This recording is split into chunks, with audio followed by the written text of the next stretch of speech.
Hey guys, welcome to Toy Shop. Today we're changing a track and drive axle bearings on a snowmobile. No. Well, that ain't no good.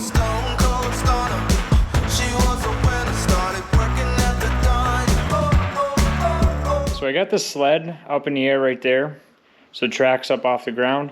Because the very first thing we got to do is we got to pull the rear skid out from underneath it, and then after that we're going to go up front here to the drive axle, and we're going to take the drive axle out. That'll let us get the track out of here, and then we can start reversing that, and we're going to put the track and drive axle back up in it, and then slide the skid back up in it. So the very first thing we got to do in order to get the rear suspension out is we've got to loosen the rear axle on this skid.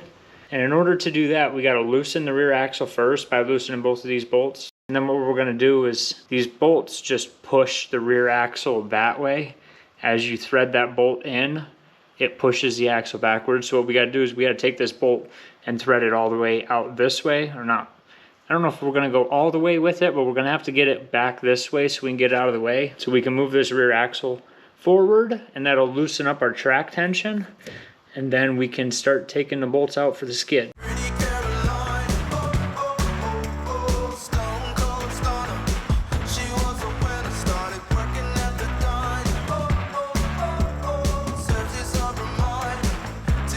So to recap, loosen the rear axle, back these bolts out that push the axle backwards. Then what we're going to do once we have both sides here loosened up, we're going to take a dead blow or something, and we're going to try to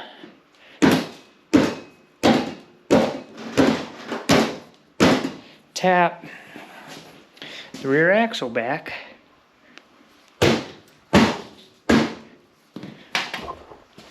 Oh, see how much play that gave us now down at the bottom? That's what we needed to get the skid out. What we're going to do first is we're going to run a ratchet strap up here. Get the light out of the way. We're going to run a ratchet strap from up in here down into here. We're going to kind of collapse the suspension a little bit with a ratchet strap, and that will kind of make it easier to get the suspension out once the track's hanging. So I've got one of these ratchet straps that just they're kind of just a loop, and then you loop it back to itself, and then basically it just makes this loop smaller. So this is what we're going to be using up underneath here, and I'll show you. So I'm going to go from somewhere up in here, and then I'm going to go down around this shaft down here, and then we're going to start sucking it down. Sometimes a regular ratchet strap will work, but the ends on them are kind of long, so you kind of run out of strap to ratchet.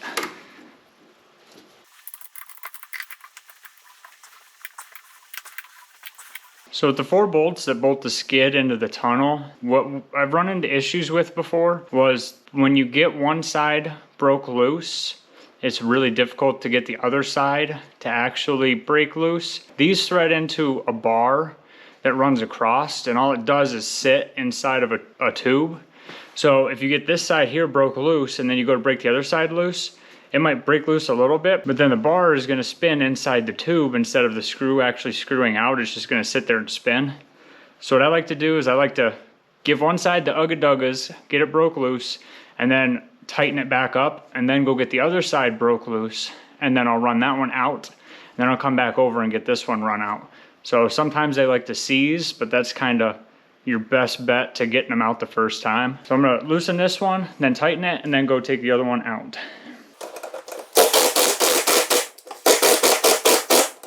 All right, so we got all 4 out. One thing I didn't mention was you want to kind of stick a floor jack up underneath the skid so that as the bolts come out, the last bolt, the skid doesn't fall and not all that pressure's on that bolt as it's finishing coming out.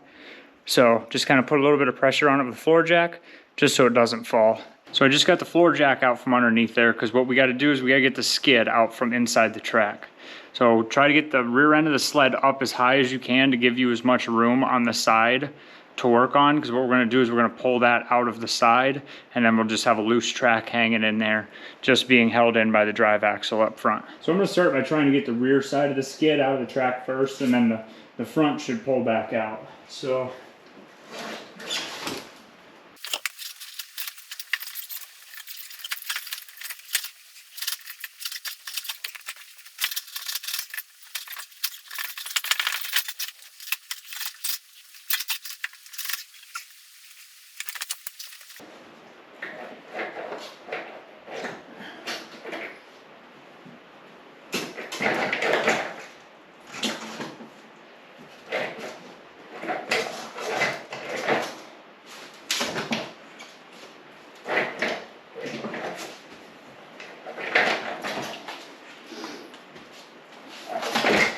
All right, so I lied. Maybe we should have started at the front. So now we gotta get that snowmobile lift under here so we can start tearing everything apart underneath the hood so that we can get the track the rest of the way out. All right, so we got this thing up in the air and we need to work right down in there and way down in there. So we're gonna start with the simple side first over there. We're gonna get the belt off, take the secondary off, and then we're gonna come over here, pull the pipe off, and then we're gonna open up the chain case. All right, so we got this side tore apart most of the way. We got the clutch off of it. Well, we got the belt off it, got the clutch off of it. Now right down there is what we're gonna have to do next. This is the speedo side of the drive axle. We're gonna have to pull that apart, but before we do that, we gotta take this side apart. I already got the exhaust out of here, so the exhaust is out of the way, and we get to open up the chain case now, drain the oil out of it, and then start tearing it apart. Make sure you put a drain pan underneath this because it's gonna start leaking oil all over the floor.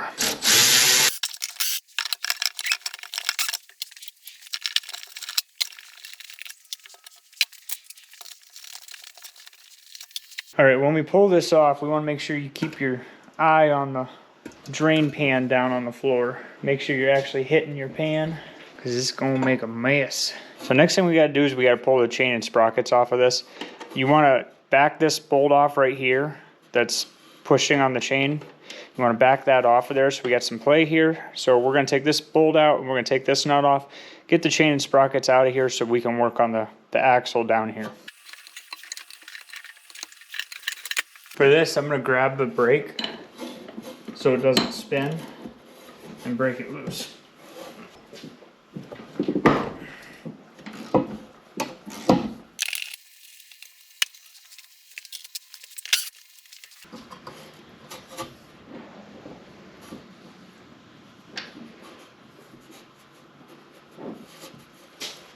Oh, voila. All right, so we're back on the clutch side. We got to pull this bearing carrier off of here, and we're going to have to slide the axle this direction because there's a set screw on the bearing that holds it to the drive shaft. So we have to pull the axle this way so we can loosen up those set screws so then we can pull the bearing off, and then we can shove the axle back through and hopefully get it wiggled out. There's 3 bolts here and then 1 under here, so there's 3 here. We're going to pop them off, and then this half of the bearing carrier plate is going to come off, and then we can start to see more.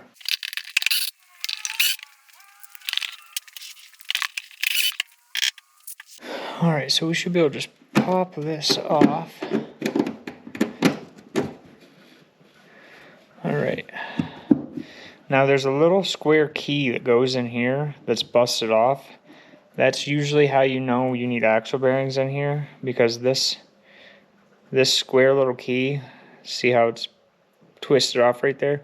Half of it goes in this little drive, and the other half goes into the axle here. So this definitely needed axle bearings. All right, so now I'm gonna push the inner cover in. Well, these are really bad. Now from the underneath, I'm gonna push the axle, pull it my way. You just pulled that out. That's bad.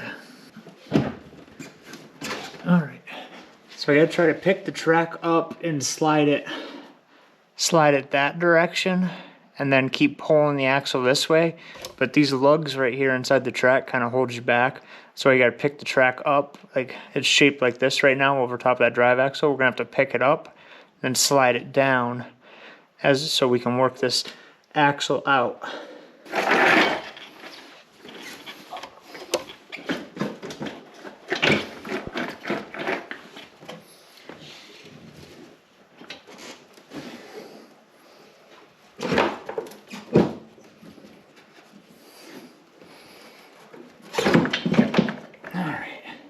So now that end of the shaft is almost out of the chain case. I'm going to pull it a little bit farther this way. Then the axle is going to drop down and I can pull it out down at an angle.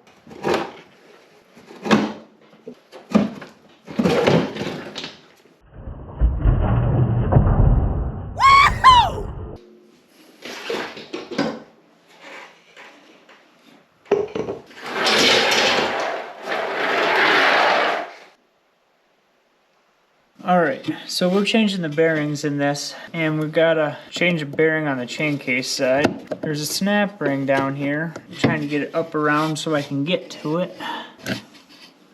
Alright, so that's out of there. Let's see if this will just pull right out. I kind of doubt it. Alright, so there's a seal on the back side in here. Inside the tunnel, there's a seal. We're going to pop that seal out, and then while I'm under there, I'm just going to tap this bearing in this way so we can get this cleaned up and get the new bearing slid in. Alright, so I got like a crow's foot crowbar just to stick in here. Try to get this O-ring out, or this seal out. Whoop. Well, this is hard enough to do without a camera in the way.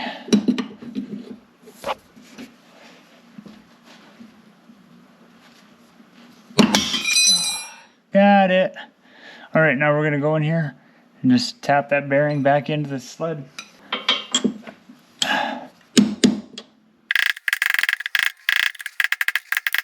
Alright. Got the bearing out. I'll wipe this out. Now we're going to get the new bearing.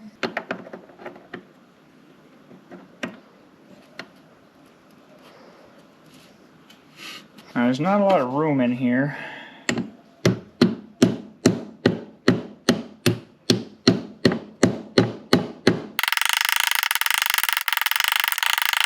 Alright, so I'm wondering if you guys can't come up with what I came up with. You're probably going to have to pull the chain case out so you can get that bearing in here. At least in this Polaris I'm doing, there's not enough room right here between these two to get a hammer in there and start swinging. So what I ended up doing was I ended up taking a piece of all thread, which here I'll show you. I have a piece of all thread in there with an old piston crammed up against there. And basically I use this like a press. So that piston is just wedged up against the tunnel. And what happens is as I turn that nut right there, it sucks the other side in. So as I was threading it, it kept sucking that nut in and theoretically was kind of pressing it in. I was drawing it in as I was tightening the nut on the inside to get this bearing drawn in there. So this might work for you guys if you have a piece of all thread or a really long bolt laying around. You don't need to use a piston on the inside, just a plate, something, or a really big washer. Just something to hold the nut on the inside from getting sucked into the hole. That's how I got this one in here. It seemed to work all right, and I didn't have to pull the whole chain case out. So, all right, so let's put the snap ring in. On our drive axle, we have this collar right here. And there is an O-ring tucked up in here. The rebuild kit came with a new collar and an O-ring. So we're going to get this tapped off of here, get the new one put on with the O-ring. And we can start thinking about putting this front axle back in here. Alright, when you do this little sleeve bushing thing, and you go to do this O-ring, make sure you get that O-ring all the way down in there. Don't just let it set up against it. It's supposed to go down in there. It was kind of a pain in the rear end. I had to use one flathead screwdriver and hold down on one side and then work the other screwdriver around while I held it. We got her in there, so let's start getting the track underneath it. I almost forgot this side. You don't want to forget to put this on first before you put your bearing on, but now it's ready to go back in. Alright, so I got the track rolled underneath here so that it's close. Now, how we pulled it out of there is we got this axle slid all the way this way till that end fell out. Then it came out. So I think what we're going to do is stand the track up. I'm going to have to try to get this in here fished up in through and then go from there.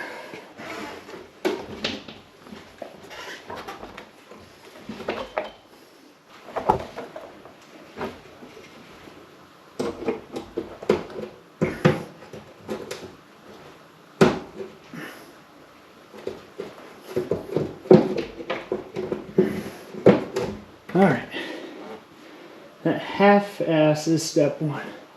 That's up in there at an angle.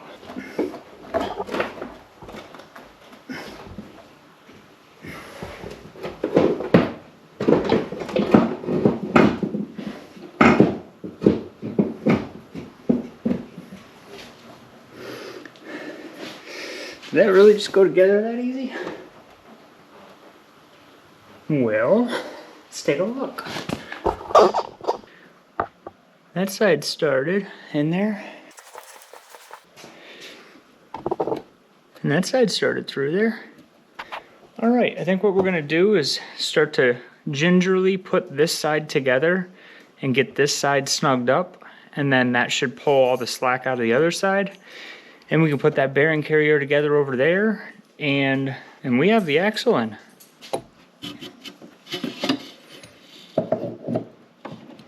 All right, so we definitely got to come in quite a bit more.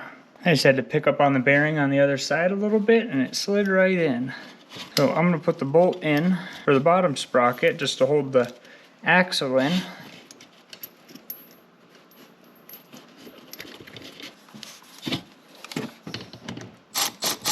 We're gonna come back to this side. Let's go get the other side buttoned up.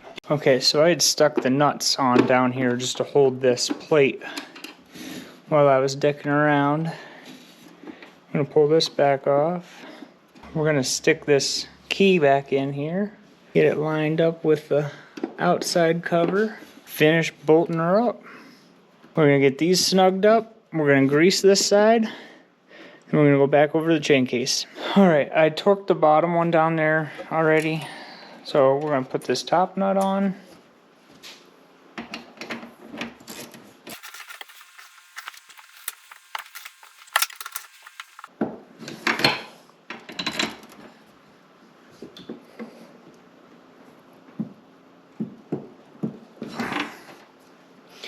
All right, we're gonna stick a fresh cotter pin in it.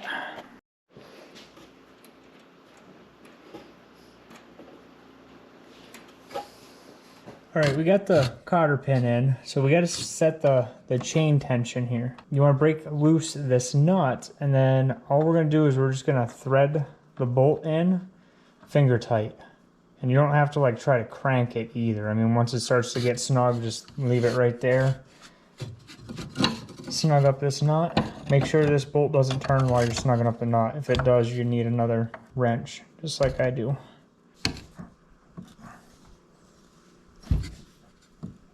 That's pretty much it. We're gonna put the cover back on, and I can put the exhaust back on, and I can put the clutch back on and the belt, and we're pretty much done under the hood. So if you made it this far, you better smash that like button. We're not gonna be able to get the skid in this tonight.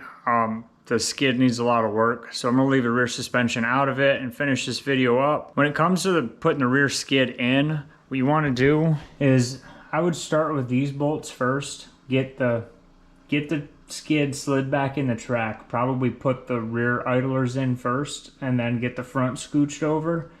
And then I would kind of set the sled down, start the front bolts, get them started, don't tighten them up. But then to get the back ones lined up, you can kind of play with this ratchet strap right here.